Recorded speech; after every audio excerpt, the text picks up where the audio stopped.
Hello and welcome to my Disney Brain podcast. Today is August the 22nd and it is almost Friday, my second favorite day of the week. And it is my pleasure to welcome you into my Disney Brain podcast. My name is Kelly and we've got a full show planned for you today. I'm in the studio today with my daughters, Imani and Nia, and we're going to talk to you today about our favorite resorts. We're going to talk about our overall favorite resort, our favorite resort tour that we've ever attended, and then because the holidays are here, of course, if you've been watching any Disneyland or Disney World vlogs, you see that the parks are now arrayed in fall attire, so the pumpkins are up. So our holiday resort review is going to round out our top three. So we are glad that you have joined us. So sit back, relax, and enjoy the show. Now, as we get started, I'm just going to give you a little bit of history so that we all know, we're all on equal footing. I don't like to jump into content because not all of us necessarily listen to the podcast have a long tenured history as a Disney fan. Some folks are new. Some folks may have not even been to some of these resorts or even to the parks. So we always want to make sure that everyone is on equal footing. Now, most of us know, even if we haven't been to the parks, that Walt Disney World is made up of 4 theme parks. Magic Kingdom, which of course is the initial park, which opened in 1971, October 1, 1971. Animal Kingdom, Epcot, and Disney's Hollywood Studios. On October 1, 1971, the resorts that opened the same day as the park are 2 deluxe resorts, one Magic Kingdom, one Polynesian, and the other is a Contemporary. Now, depending on who you ask, Polynesian or Contemporary, they will refute the other as to which one was first. Since Polynesian is my favorite, I tend to lean toward Polynesian, but it really doesn't matter. They were both there in 1971, and the better news is that they're both there now. Now, in terms of the theme parks, there are 4. In terms of the water park, there are 2. How many resort hotels do you think Disney actually has? You guys want to take a guess? How many total resorts? How many total resorts? Because there are resorts that Disney operates, and then there are resorts that Disney allows on property that they don't operate. How many resorts do you think that Disney leads and they actually operate? Deluxe, moderate, value. How many total?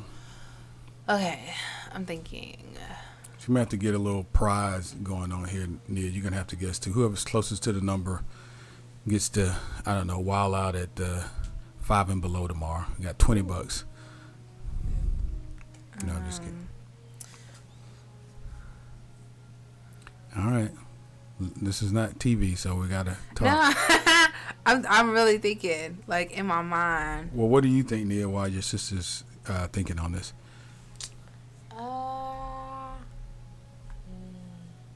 Just take a guess. We don't want to spend all day on it. Okay, I'm guessing 12. All right, so Imani says 12. 11. You might as well say the same number. Right. All right, Disney has 27 themed resort hotels. Hey, I was closest. 9 non-Disney hotels, several golf courses, and a camping resort. And there are other entertainment venues, of course, as well, including shopping center, outdoor shopping center, Disney Springs. Now, Walt's vision, of course, was to take his Disneyland vision and not only take it to a different state, into Florida, but also take Disneyland up. One of the things that I do know by listening to historical recounts of Walt is that he didn't like to do the same thing over and over again. He tried. The story goes, he was talked into doing the Three Pigs story. Mm-hmm. So Walt was talked into doing like a series or a number of those animations, and they didn't work. And Walt never liked to repeat himself. He wanted to go on to the next story, the next story, the next story. So Walt's deal was he wanted to leave Anaheim, where he felt like he was landlocked, come to a state where he could just sprawl out, if you will, buy enough land. And maybe many of us know this story. I'm going to abbreviate it. Sorry for folks who may not know this, but I'm going to abbreviate it. You know, Walt Disney masked the purchasing of the land through alias companies. And he would send various people to Florida to purchase land on Walt Disney's behalf. Well, a reporter got wind of it, and land that was going for $200 an acre all of a sudden is now going for thousands of dollars an acre. But by that time, Walt had bought up hundreds of acres, and he had no other choice but to go public with the story. So that's kind of how it started off. But, you know, a lot of stuff happened between then and the park opening. Of course, Walt's transition was one of those things. Roy taking the helm of the company was the other. But they pushed through, and they created what we know today as more than 25,000 acres of Walt Disney World Resorts. And what we're going to talk to you guys today about is not so much the theme parks, but we're going to talk about the actual resorts. So at the front of most people's mind when they talk about Walt Disney World, of course, are the attractions and the theme parks. But very few, well, not very few. We want to concentrate on the resorts themselves, the deluxe, the moderate, the values, and even those of the resorts that maybe you didn't even know were a part of Walt Disney World's corporate enterprise. So let's do this. There are categories of resorts, right? There are deluxe resorts, there are moderate resorts, and there are value resorts. And they are exactly what they sound like. They're listed in category of cost and also amenity. So, for example, what you get at a deluxe, you're not necessarily going to get at a value, but you're also going to pay less at a value versus what you pay at the deluxe. What are the deluxe resorts? Well, deluxe resorts include the following. You have Animal Kingdom. Nia, you already mentioned Animal Kingdom. You have Animal Kingdom Lodge. You have Disney's Beach Club Resort. You have the Boardwalk Inn, Disney's Boardwalk Inn, the Contemporary, Grand Floridian, Polynesian, which is my favorite, Wilderness Lodge, Yacht and Beach Club, and there's going to be a Star Wars Warship Hotel that'll be added to the deluxe as well. Now, I'm not going to go through all of these, but I want to give you a feel for what some of these are. And we're not going to get into the vacation clubs. You know, we're not going to necessarily talk about Bay Lake and things like that, although it's part of Contemporary, and Contemporary is a deluxe resort. So a moderate resort would be something like Coronado Springs or Port Orleans. A value resort, of course, is your all-star resorts. You know, all-star resorts could be all-star sports, all-star music, all-star movies, et cetera, et cetera. So I'm not sure if you guys have had the opportunity to stay at any of these resorts, but we have spent a lot of time around Disney World and Disney World Resorts. And what we're going to talk to you today about is some of our experiences at, not at the park, but at the resorts. Which resorts do we recommend people to check out when they go to Walt Disney World? So we're going to kind of go around. We're going to do our three. We're going to start with our top resort, our favorite Walt Disney World resort, and explain to the folks why it's your favorite. Secondly, we're going to talk about the resort tours. Which resort tour that we've attended has been your favorite? And last, and my favorite, is which Disney resort is your favorite to visit around the holidays and why? All right, who wants to kick us off? I will, because I kick off everything else, like life. Ha! So which one are we doing first? Were you not listening? Sort of. The Disney, your favorite, simply your favorite Disney resort. Okay. Overall favorite is Polynesian, because I like the beach. um, that the Polynesian has on the resort. I like that I can get Dole Whip there. I want to say it's like the only resort you can go get Dole Whip at. I think it is. I like the view of the castle that I had from there because it's clearer than the other ones that I've seen. So, like, if you want to see the fireworks but don't necessarily want to be on Main Street, you can see them, like, clearly from the Polynesian. Why else do I like it? What's the name of that place? It's not Ohana because I haven't had Ohana yet. It's on my bucket list. The other restaurant that they have, what's the name of it? At Polynesian? Yeah. So there's Ohana. There is I have to pull it, but I know you're talking about where they have the buffet and the show and that sort of thing. No, it's where we had breakfast and where I took y'all to have sushi. It's upstairs by the coffee shop. It'll come to me, but just keep going. I'll see if I can find it. But I really like that restaurant. That food is really, really good. They have, back when we were eating meat, they had really great sushi. Their breakfast is phenomenal, so I like the food there. I like that I can get to the monorail from Polynesian. Yeah, it's a monorail resort. That's one of the indications of one of the ways that you know that something is deluxe or not if it is on the monorail. Yeah, I like that. The rooms are nice. Well, let me retract that because not every deluxe is on the monorail. I was about to say contemporary. But certainly if it is on the monorail, it is a deluxe. Yeah. Let me say it that way. Because Animal Kingdom Lodge, for example, is a deluxe, but it's not on the monorail. It's not on the monorail. Right. I like the theme. I like the Hawaiian theme. I like the Lilo and Stitch and the Moana theme of it.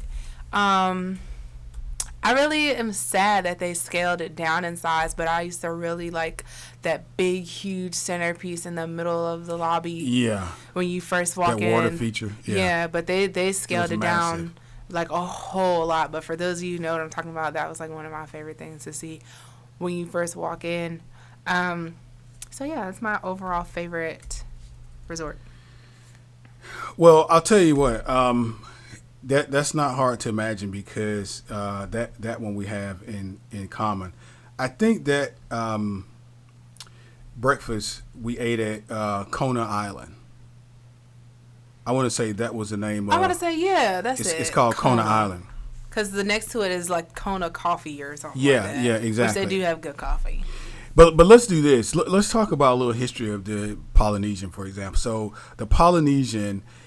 And a lot of people don't know this because so many things happen at, I shouldn't just say at Disney, but period. When I was a kid, I'm going to do one of these when I was a kid stories again.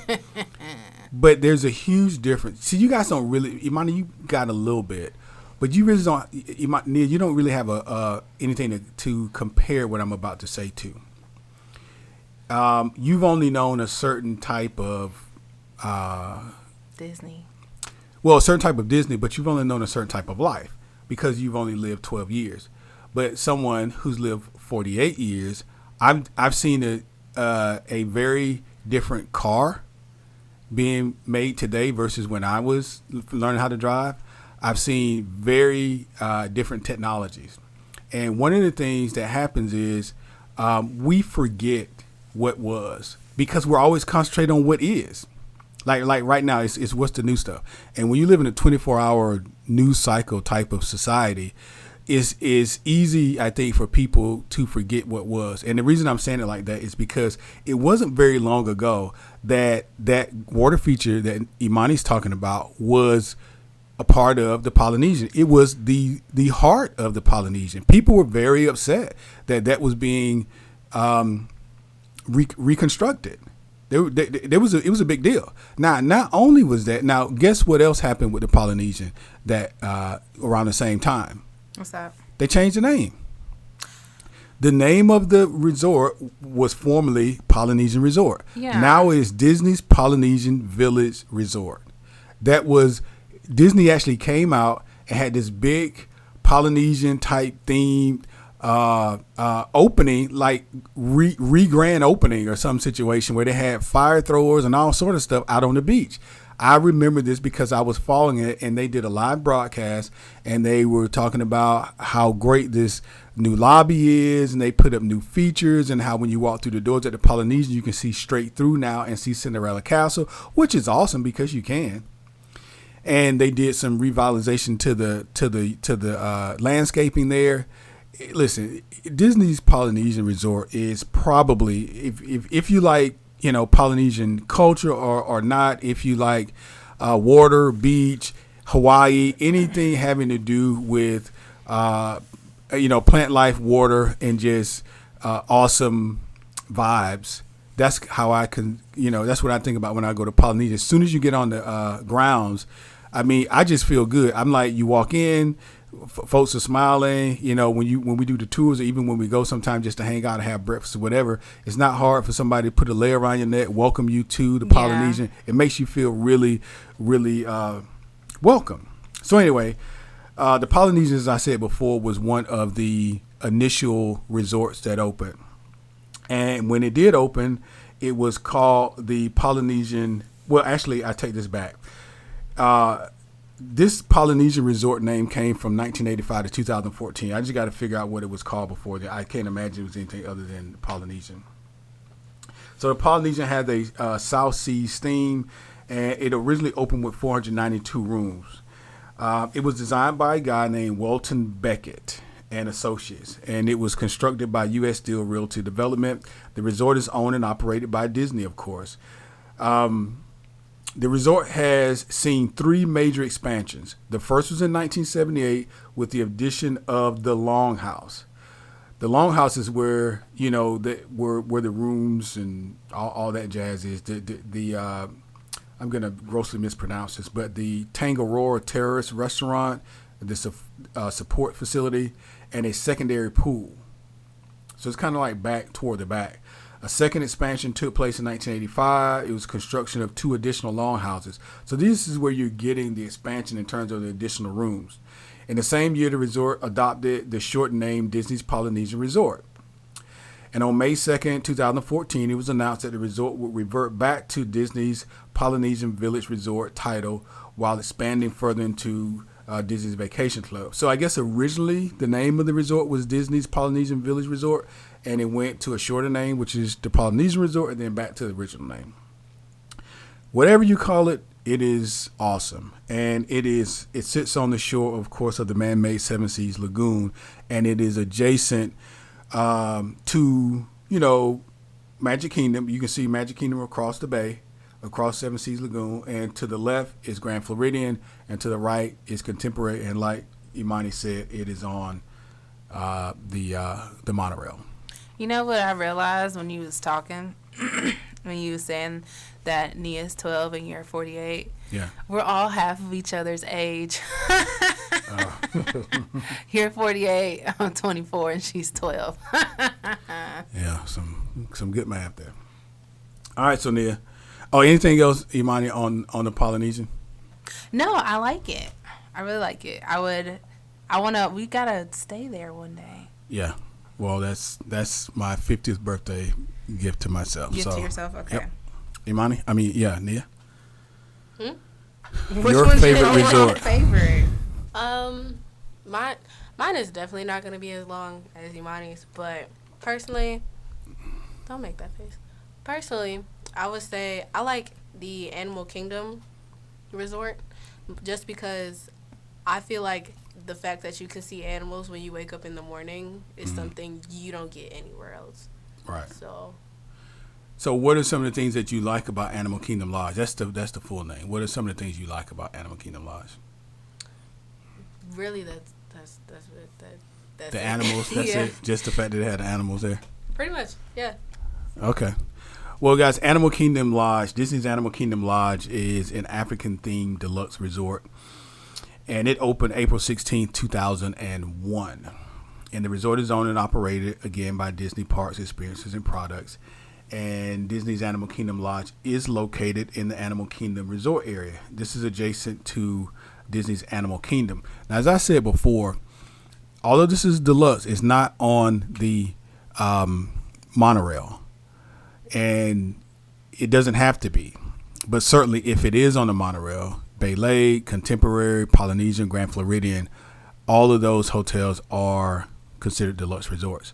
But you will find, like with Animal Kingdom Lodge, that you will have a deluxe resort that is away from the monorail. I get it. We've gone to Animal Kingdom for a number of reasons, and we'll get into that a little later. But I understand why. Nia is a big animal, earth, and tree fan, and so of course she is gonna like Animal Kingdom Lodge. And again, we talked about it over a few podcasts. Imani, having been in the college program, spent a great deal of time at Disney's Animal Kingdom Lodge because that's where she was stationed as a lifeguard for how many months were you down there? 3, 4, 5 months? Yeah. Wait, I got a question. Yeah. Is the Animal Kingdom Lodge the place where we went and ate dinner at when we Yeah. went? Yep. Their food was good. Yeah. Everything's good about that hotel in my regard. The Animal Kingdom Lodge, they have a number of different dining options for you there. There are 1, 2, 3, 4, 5 different restaurants. Boma, of course, is the restaurant that Nia is speaking of, and that's more of a buffet style. Is Flavors of Africa. It's located in the Jumbo House, and it does feature African-style cooking in a buffet seating style as well. Jico is very, very popular these days. I've heard a lot of different vloggers that I follow doing these restaurant reviews of Jico, and it's called The Cooking Place, and it's located also in Jumbo House, and it features African style cooking with the influence of Mediterranean, Indian, and Europe style foods. One of the things about Jico that a lot of people like is the wine. So Jico features South African vintage wines. So if you like wines and you do like African food, I would say check out Jico. Now, the other restaurants are called the Mara. That's a counter service restaurant, also in Jamba House. Uzima Springs Pool Bar. That's outdoors, also at Jumbo House. And Sanaa, which is located at Kidani Village. And Kidani Village versus Jumbo House, just so I explain this to folks who don't know. Maybe, Monty, you can explain since you were there. What would you tell people so they can differentiate between Jumbo House and Kidani Village? I mean, it's pretty obvious to us, but what would you tell a first-time guest? Kidani is smaller Right. than Jumbo. Because in terms of location, when you come in, like you'll pass Jumbo first. Right. Jumbo is the big... Yeah. It's what it sounds like. Jumbo sounds like jumbo to me. Yeah. But I don't know if that's what it means. But it's not. It means welcome. I think it means welcome. Okay. So jumbo is when you would come in and check in. Mm-hmm. And that's the great big lobby. Well, you can, but you don't have, like, if you're staying at Kidani Village, you can check in at Kidani Village. You don't have to go to You don't have Jumbo. to check in the Jumbo House. Okay. Mm-hmm. You can ride right past it. And just go straight to Kidani. Well, now what you can do,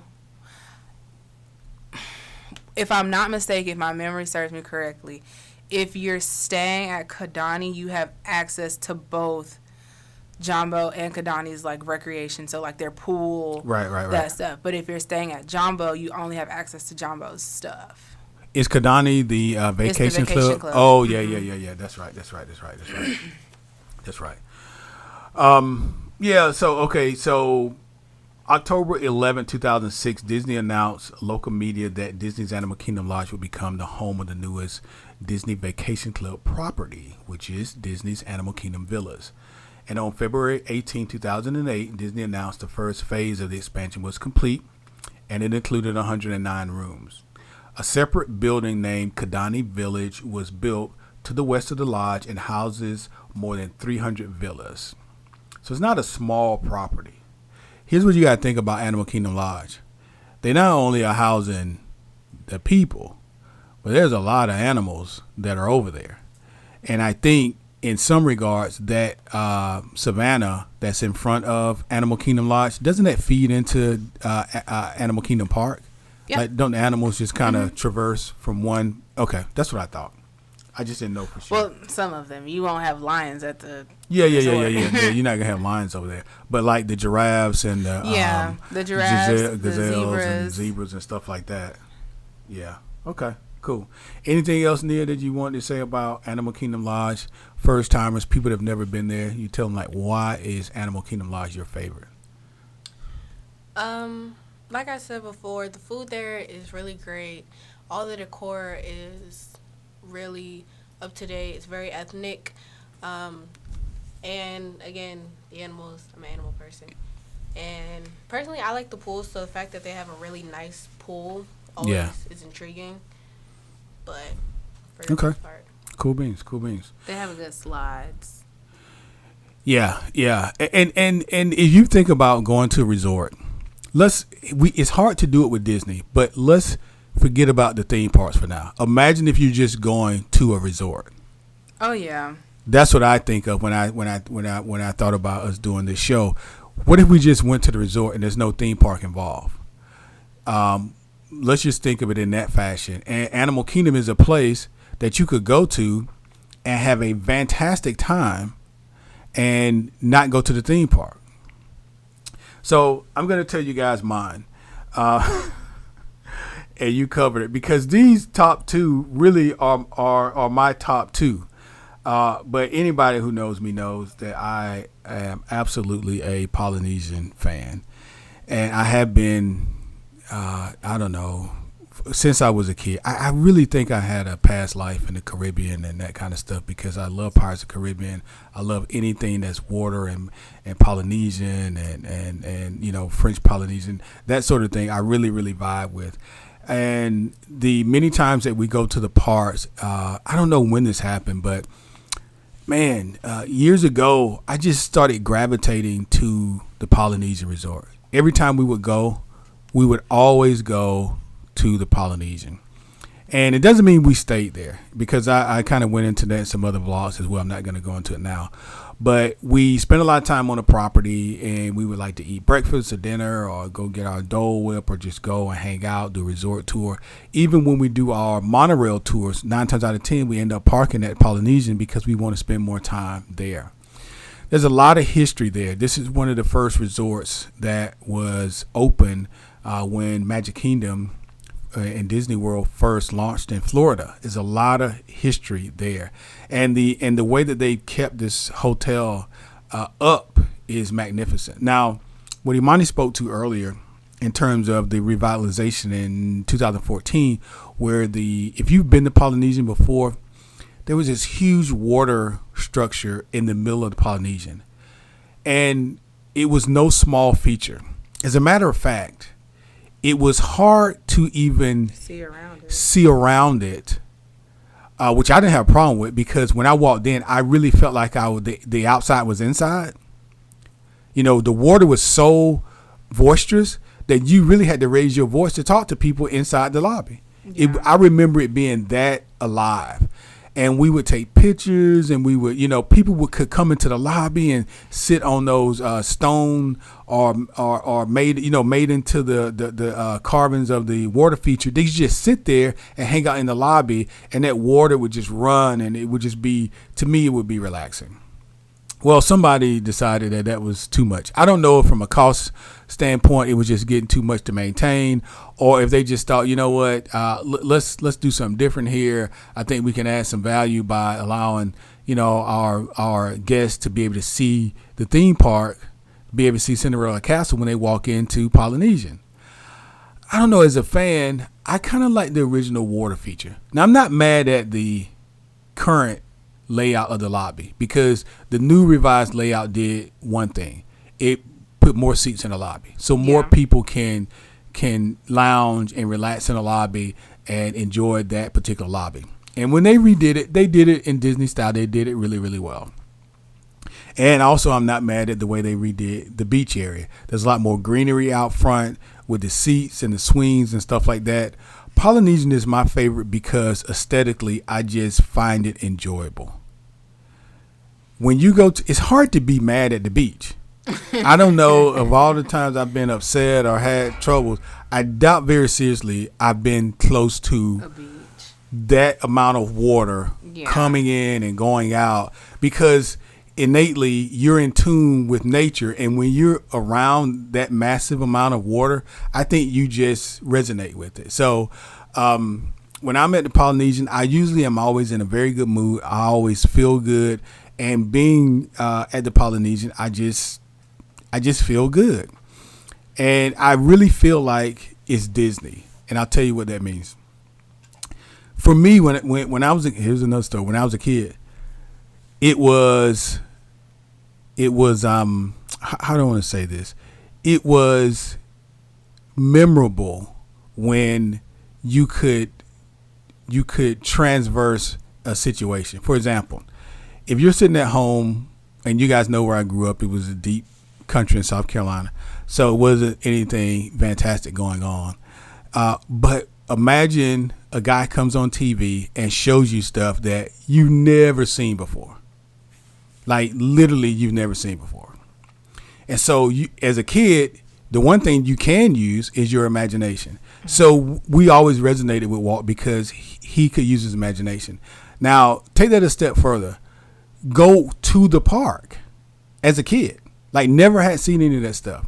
And all of a sudden you start to realize that what stuff you can dream of can actually come true. That was Disney-esque to me. And when you go to the Polynesian, not many people, a lot of people may go to Hawaii, and Hawaii is really, I don't know. Hawaii is beautiful, don't get me wrong. I've not personally been, but I think in terms of the way it's been westernized, you know what I'm saying? Like the Big Island is almost like going to California in many ways from people that I know that have gone.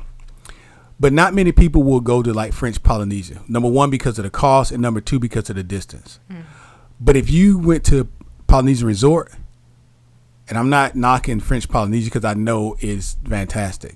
But for folks who can't afford to go to French Polynesia and take that long plane ride and pay that much money, Polynesian is a pretty good second. Yeah. It's a pretty good second. And you feel like you're in a different place. You really do. Once you're on the grounds and you get into the resort, Yeah. even at Animal Kingdom's the same way. You're kind of there. I will say that's something else I forgot to mention with Polynesian, the bungalow houses. Those are cool.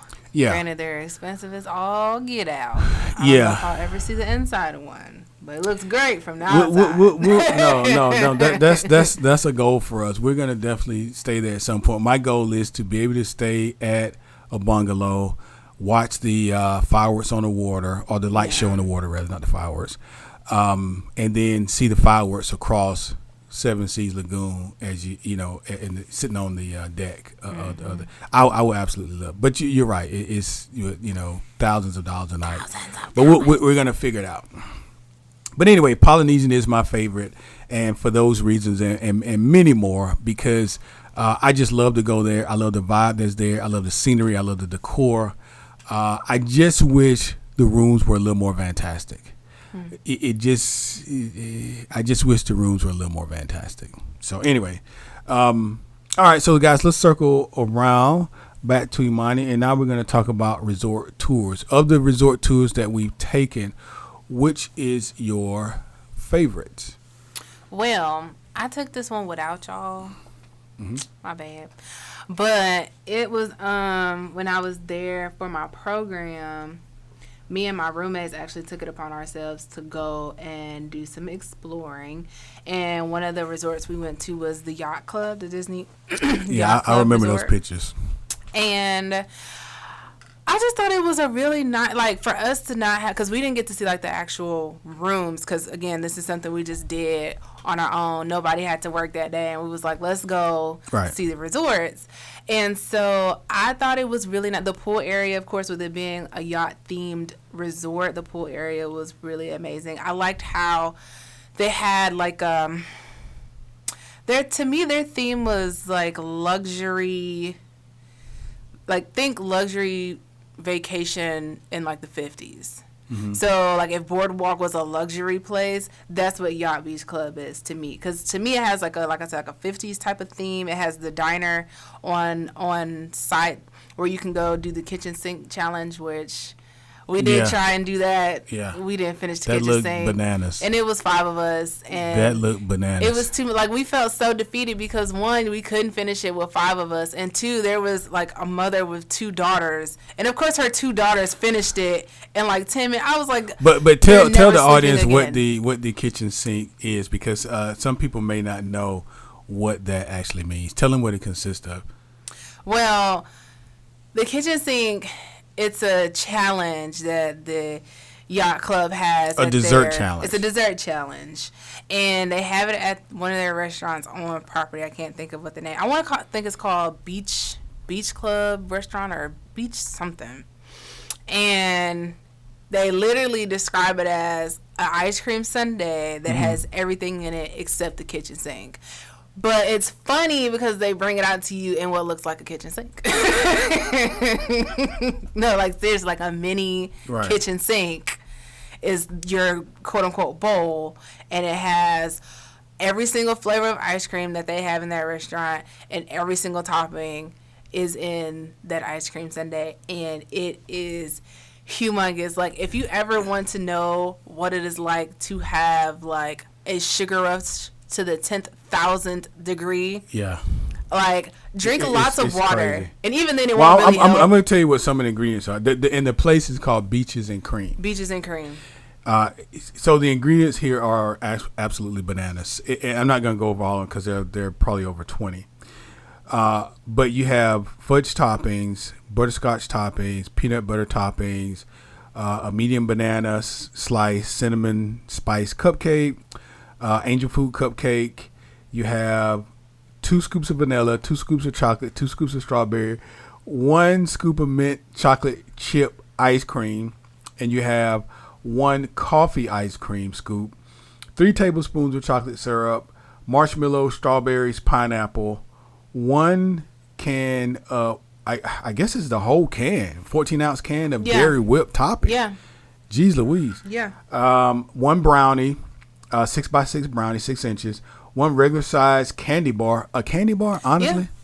Yeah. Okay. It's all in there. He's not exaggerating. It is all in there. This is crazy. If you never want your children to sleep again, give them the kitchen Oh, my God. sink. And there's 4 chocolate chip cookies, tablespoon of toasted almonds. Why even put the almonds in it?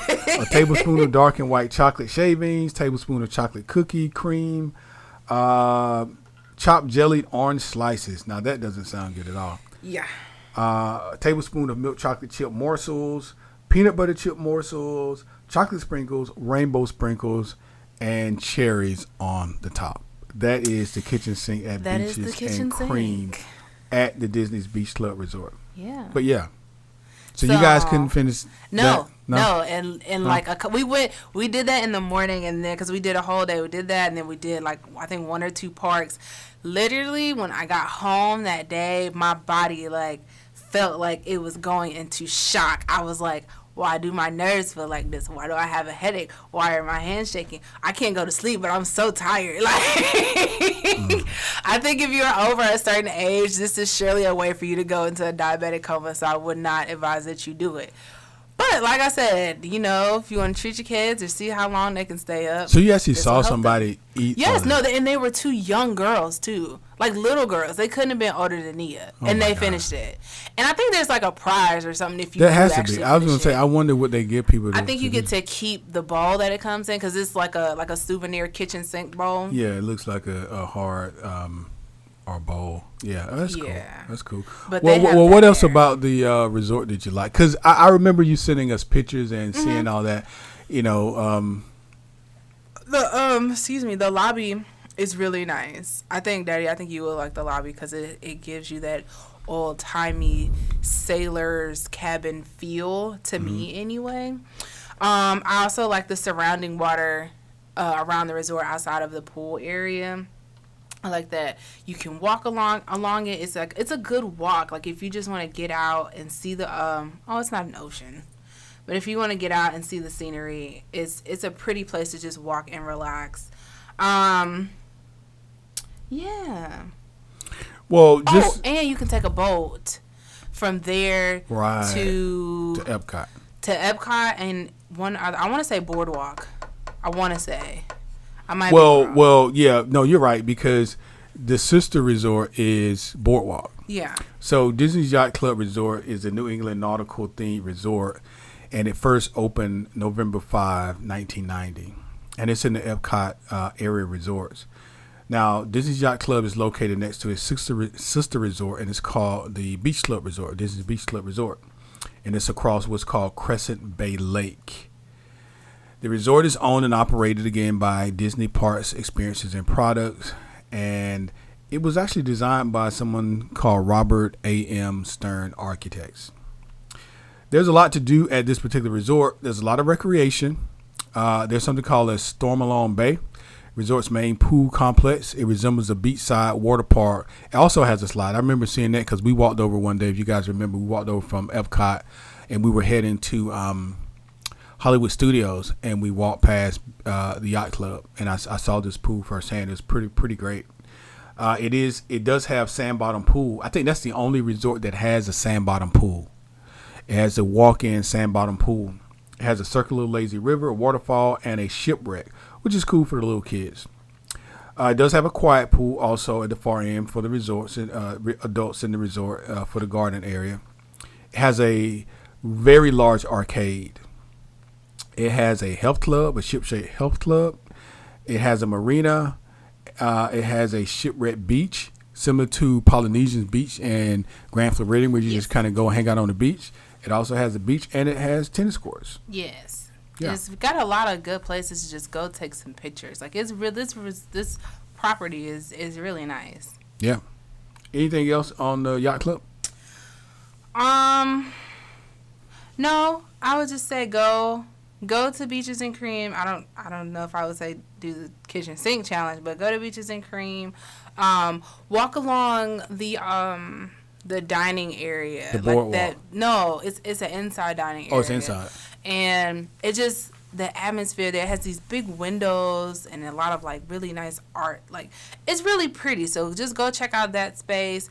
Go walk along the resort itself to see the outside water. Go to Beaches and Cream and take a boat ride.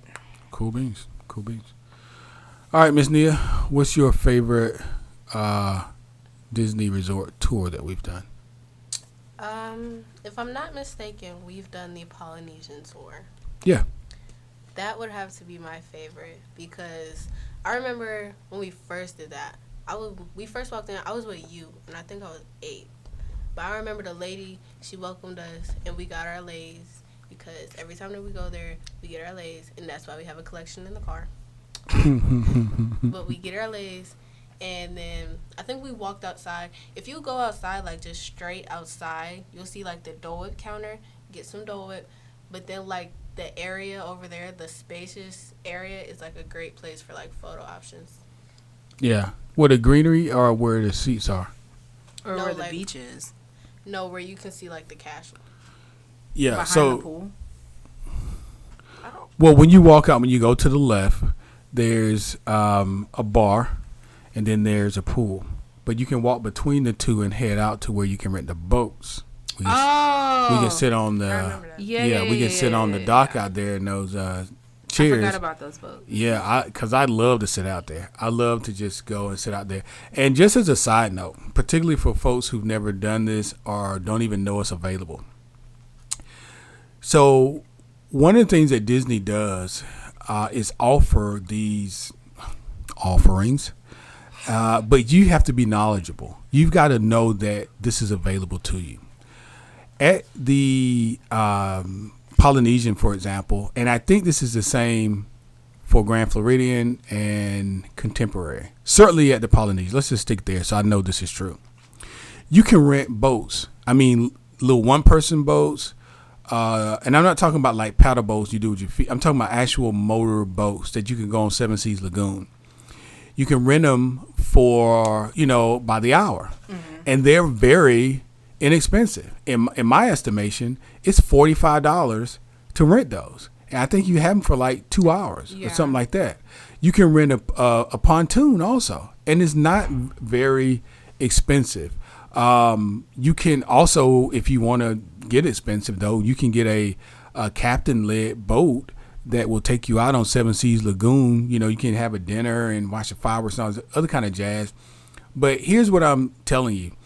What I would do, if you're in the area and you're not going to the park one day and you want to find something fun to do, why don't you call up the Polynesian and say, hey, we're interested in renting a boat.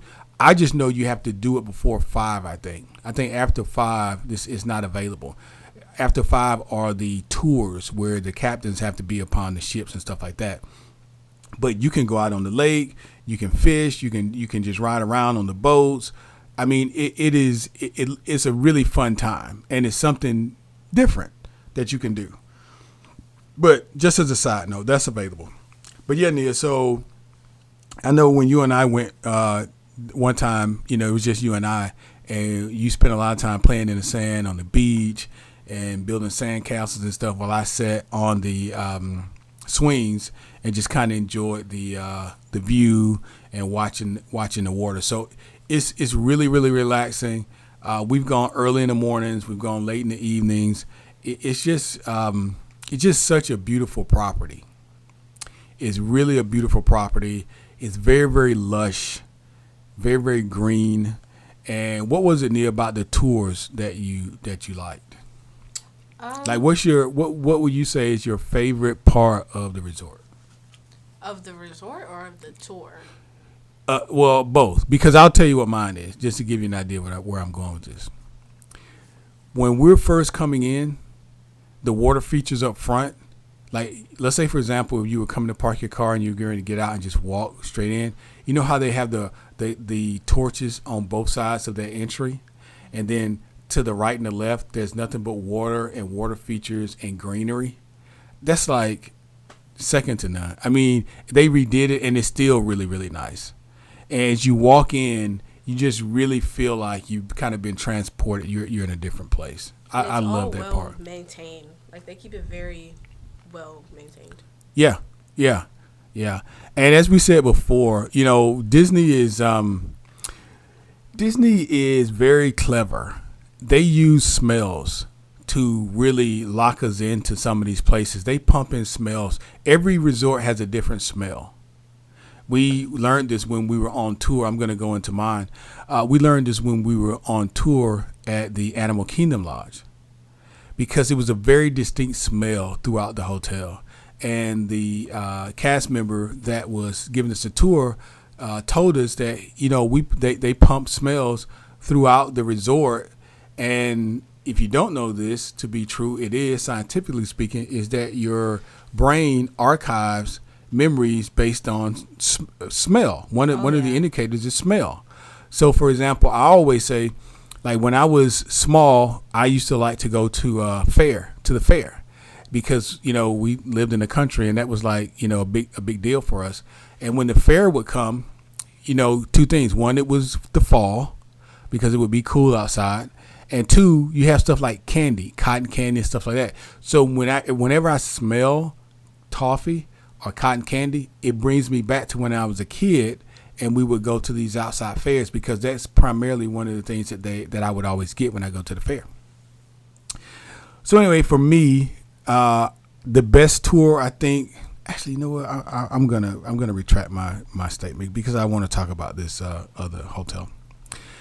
One of the tours that we went on that I found really, really impactful for me, and it's a place I definitely want to stay.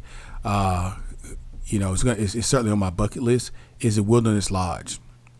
So about 3 years ago, we were at Disney, of course, and for our off day, we always go and take a resort tour. And this time we went to Disney's Wilderness Lodge. And if you've not been to Disney's Wilderness Lodge, I mean, I'm telling you, you're missing a treat. You hear the name of it, and you think, I don't know, maybe that's not for me. I don't do camping. I don't do outdoors. I don't do all this other jazz.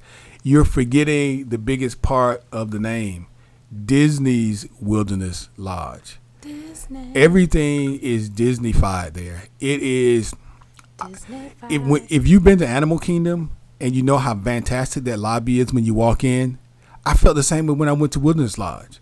Like Wilderness Lodge is on stilts. It felt like it's big open space, a lot of wood, totem poles, big fireplaces.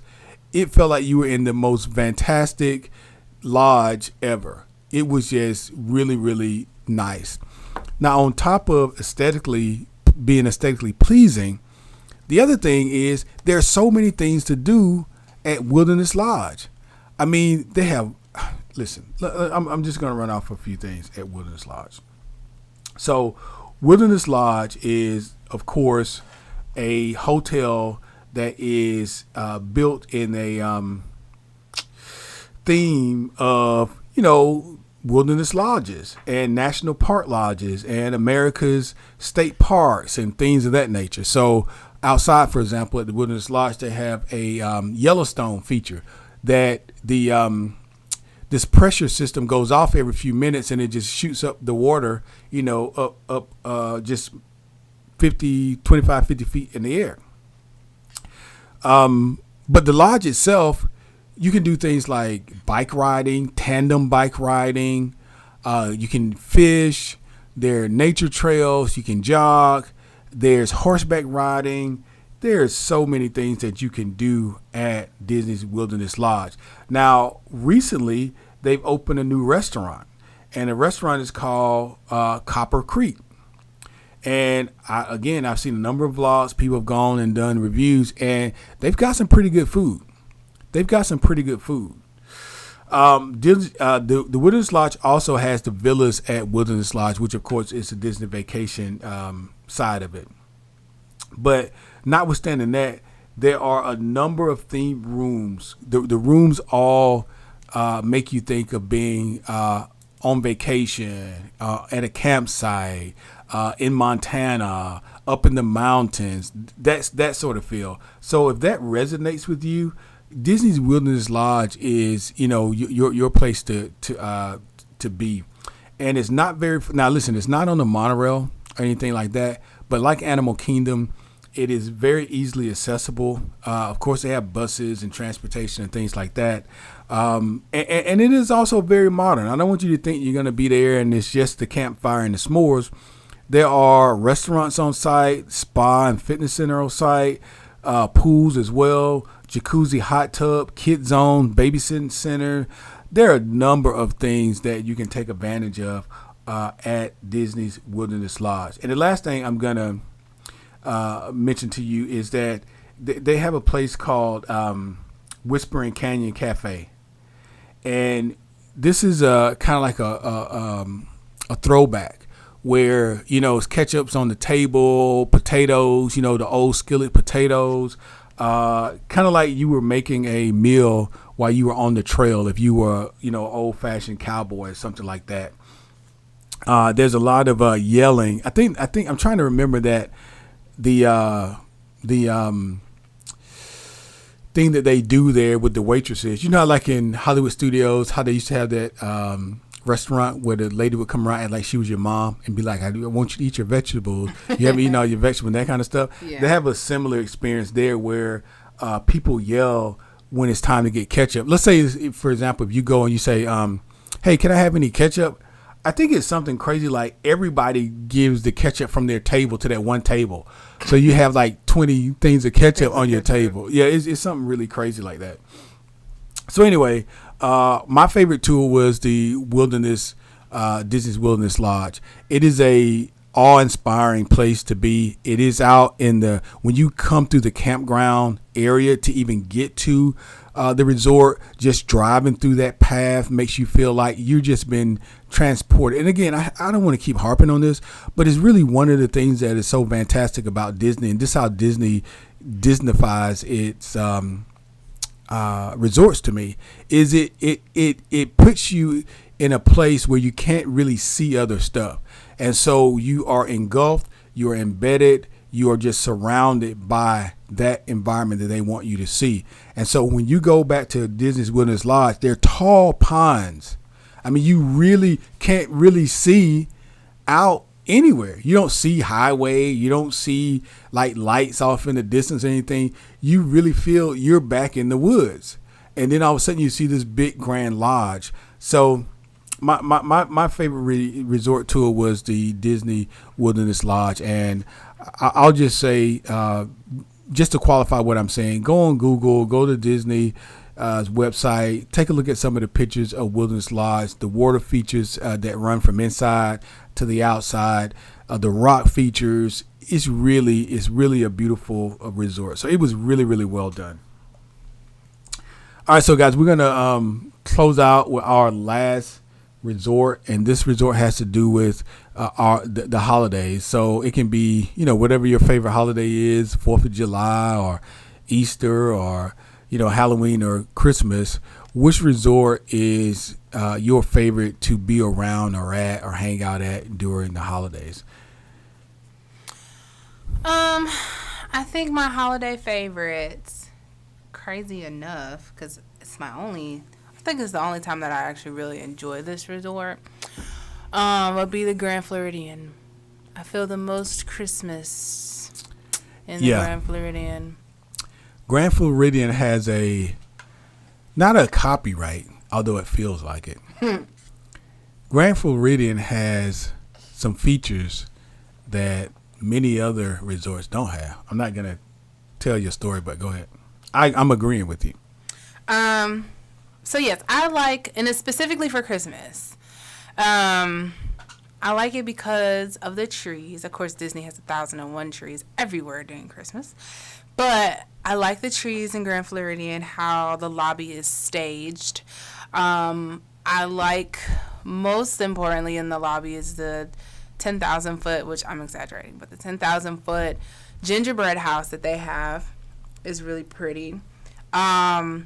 Just the overall setup of the hotel, the lights, the fact that it's an already all white resort lobby, yeah, right, and Christmas time with lights and trees and the gingerbread and the Victorian look. Yeah. I think that's what makes it feel like a holiday in Orlando, Florida.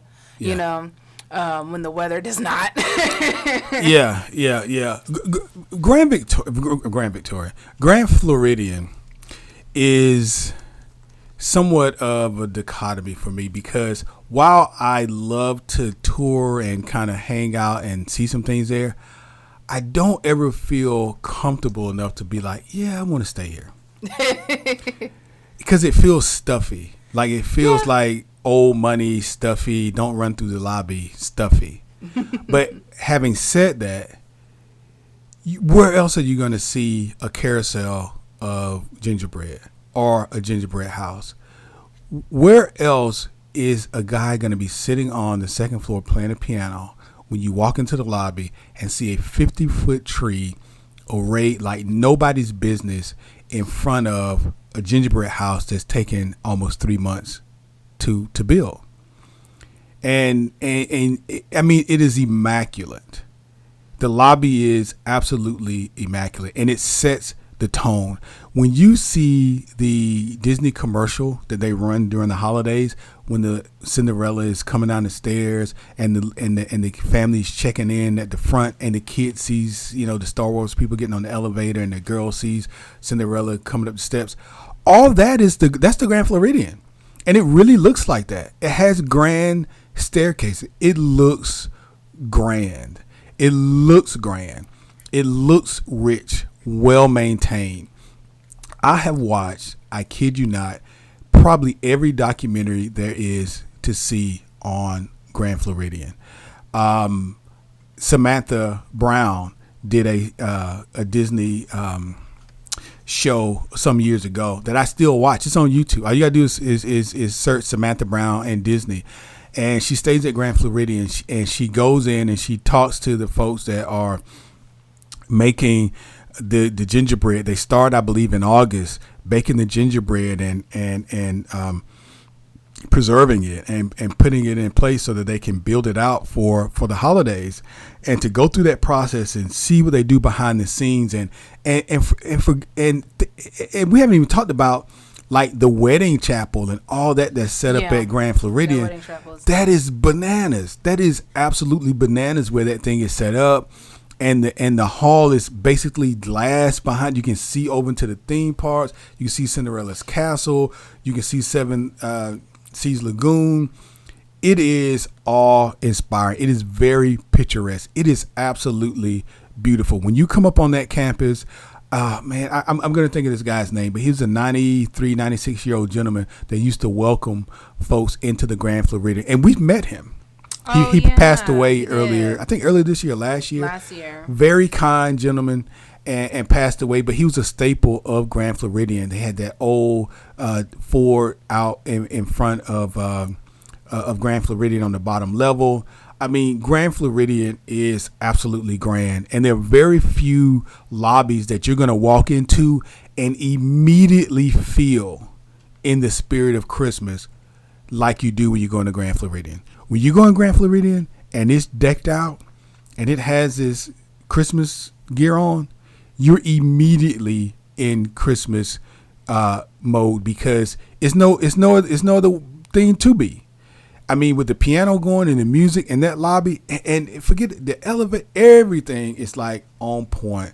Whoever's coordinated, the general manager, I don't know if they have the same gentleman that's a general manager, but whoever's doing it, they're doing a fantastic job. So I'm with you. I really do like when we do our tours of the lobbies and the Christmas trees. Grand Floridian is one of my favorites also. Is there anything else you want to say on Grand Floridian?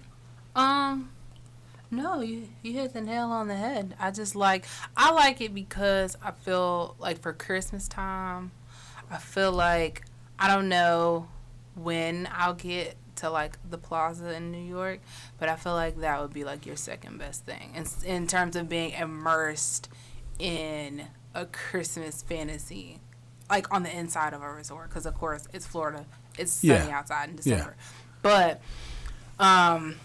yeah, that would be my thing. Well, if you're comparing it to the plaza, which second best, well, maybe. Well, this is what I was going to say. So we were at the plaza, 30 days ago? Me and your mom. Although we didn't stay there, we were there hanging out. And I got to tell you, it's like my bucket list item of staying at the Waldorf. It's more magnificent in my head. When you get there, it's cool. But you got to put in some leeway to like saying this is New York City and it's not really going to be super grand. It's going to be pretty good, but not super grand. But the thing about the Grand Floridian is Disney has Disney-fied it. And it has a feel and a vibration you're not gonna get anywhere else. And I don't want to be over the top, but I got to tell you, at Christmas time is already a good time to be at Disney World. So that's all. You already won the game. If you're at Walt Disney World and it's Christmas time, you've already won. On top of that, you get to go to somewhere like Animal Kingdom Lodge or Grand Floridian, see these lobbies, have dinner, have breakfast, whatever. That's gravy on top of the win. So anyway, I could talk that piece to death. Nia, your favorite Disney resort holiday? Well, I honestly did not think Imani was going to say mine, but the Grand Floridian is what I was going to say. Because you cannot compare the way they do Christmas to anywhere else on the planet, because no other hotels do this.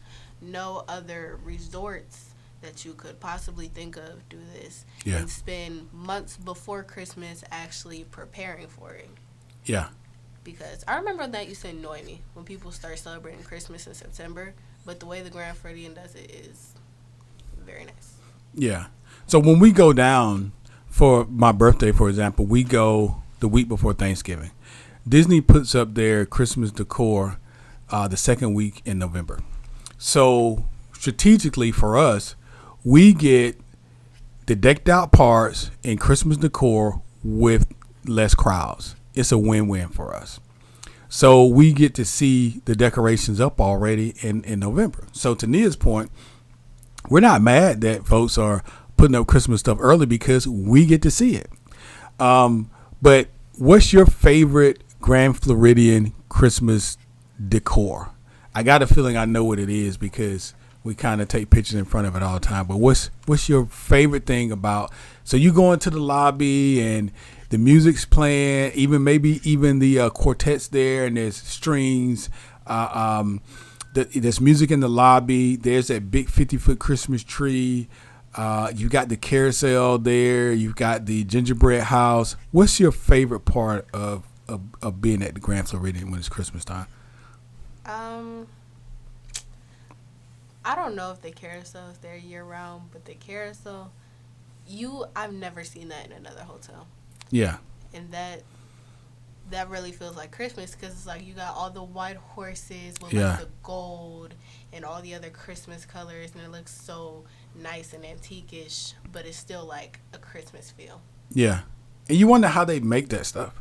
Yeah. Like even with the gingerbread house, I'm like, it's literally someone working in the gingerbread house. It's like a functional place you can go into, and they are selling gingerbread and other items out of the gingerbread house. And you can go and take pictures and walk around the house and touch it and ask questions and all that.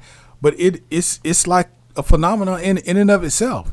And that's all in the lobby there. So it gets pretty, I don't know how packed the Grand Floridian lobby gets over time, but I can imagine a lot of people come through to see the carousel and the gingerbread house, and do like we do and take pictures and do that monorail tour of the tree. But it's pretty spectacular. Anything else, Nia? Grand Floridian? No.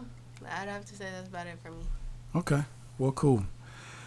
Well, my favorite resort, holiday resort, links back to when we took a trip to Disney World for Christmas. And this is where we ate, had our family buffet style, and it was at Animal Kingdom Lodge. Mm-hmm. Animal Kingdom Lodge, to me, has, with all due respect to Grand Floridian, it has probably the largest feeling lobby to me when I come in. Grand Floridian is awesome, but in a different way. Yeah. Animal Kingdom is like massive. When you walk in, let's say I think there's 7 stories? Because at the bridge is at the 5th floor. I think there are 2 more stories above that, right? Yeah, I think so. So there are about 7. Don't hold me to it, but there's about 7 or so stories at the Animal Kingdom Lodge. And when you walk in, you can see up to the top. And that Christmas tree just seems bigger than 50 feet. The lobby just seems so massive, and it's so well done. It is so well decorated. It's so well lit that you just stand there, or at least I do, stand there and just kind of like, where else are you going to see this? This is like really, really spectacular. And I've got tons of pictures of the kids and of the family in front of the Christmas trees and all around that lobby. You can go up to the 5th floor and look down and take pictures from that vantage, or you can even go to the far end of the lodge, and the staircase area is a nice place to take pictures because I think there's a smaller tree down at the bottom. They put down at the bottom over there. But Animal Kingdom Lodge is my favorite resort to be around in the holidays. I could just sit in that lobby and just sit there, and I tell you, I could just sit there, and I would not have a problem just sitting there. And now the food, the festivities, because another thing at these resorts, Grand Floridian, Animal Kingdom, Polynesian, they all have these type of native visitor and guest interactions. For example, at the Polynesian, there's an older Polynesian lady that sits up front of the desk, and she shows people how to make leis, and she'll get the kids and she'll make leis with them and these sorts of things. At the Grand Floridian, we've already talked about the gentleman that used to greet guests, and they have other interactions with guests as well. At Animal Kingdom Lodge, just as a point, because you may not know this, but let's say you're a guest at Animal Kingdom Lodge. Do you know what you could do that's basically free every day? See the animals. Well, besides see the animals, you can go to Boma or Jico, and you can take a culinary tour. It literally is offered for free to guests every day. I didn't know that. You just got to go down there. You get to taste the bread and the wine and you know, the meats and stuff just for being a guest. No different than Disney's All-Star animation. We took Nia, was it last year, Nia? We went to that drawing class. Mm-hmm. It was free. We just had to show up. I didn't know that. A cast member was there, an animator, and he sat out in the lobby and showed kids how to draw. What were we drawing? Stitch? Or Nemo or something? Stitch? Yeah. So you just got to know these things are available. But Disney's Animal Kingdom Lodge is so fantastic. I mean, I just don't know if you're going to see any resort that's so awesome, especially around Christmas time. So if you're searching for a place to go, let's say, for example, you've got your mind made up, I want to spend Christmas at Disney. I don't think you would be dissatisfied with any of the choices that we've outlined. We almost talked exclusively about deluxe resorts, though, now that I think about it. So we do have expensive taste. Yes, thank you for giving us expensive taste. But listen, if you choose the moderate resorts, which we've also toured and taken part of, I think you would be just as satisfied. One of the things I will say, some of the moderate resorts and value resorts are very, very large, and you can spend a little bit of time walking to your respective areas and things like that. The deluxe resorts are all inside access for the most part. Polynesian's not. And Grand Floridian, I think, depending on where your room is, you may have to walk. Yeah. But for the most part, you're going to be kind of inside. Well, guys, listen. Anyway, we can talk about this, till the cows come home. But we hope we provided some input, some valuable input for you as it relates to Disney resorts. We do enjoy being on Disney property, and we do believe that if you decide as, part of your vacation, hey, I just would like to go to a really nice resort and hang out, any of the resorts that we've talked about today would suffice. Easily, you could spend 4, 5, 7 days at these resorts and still have plenty of stuff to do, food to eat, and things that would engage you, and a place to relax. So, you got a little time in the coming days. Why don't you check out our Facebook page? We'll post some of the literary information there, as well as our website, where you can always get information about Disney parks and resorts.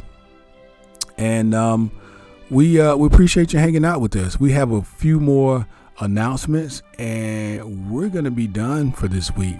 Thanks a lot, guys.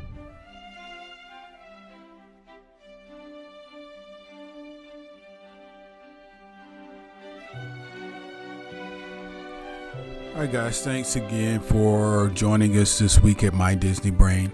It's certainly always our pleasure to host you. We would like to think that we're adding some value to your ability to plan some really awesome vacations at Walt Disney World. We'd like to also think that we're providing some really good information for you to save money, save time, be productive, and just have an overall good time in the parks.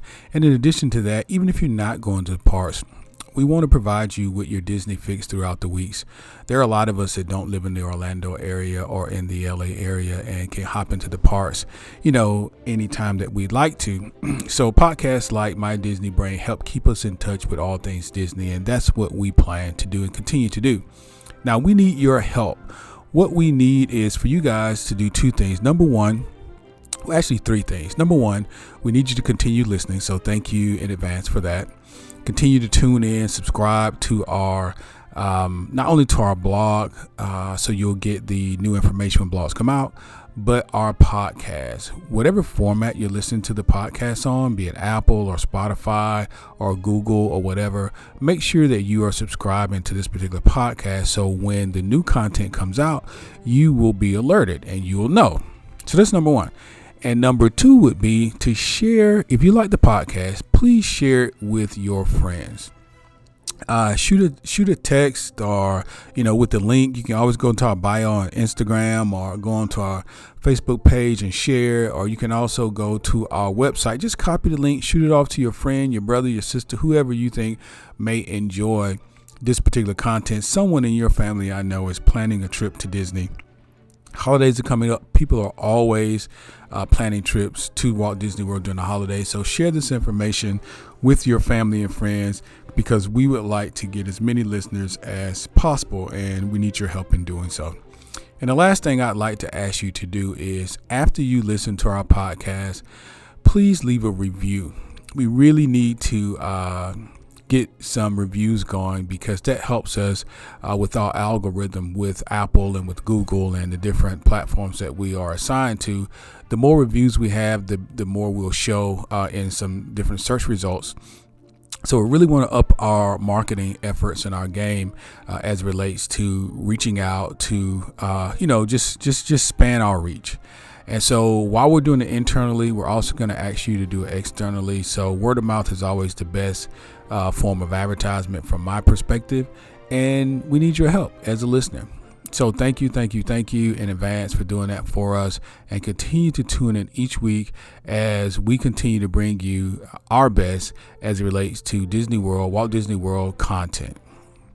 Now, we hope you are listening to this in the middle of a very awesome day, in the middle of a very awesome week, and in the middle of a very awesome month. We wish you excellent day, excellent week, and excellent month.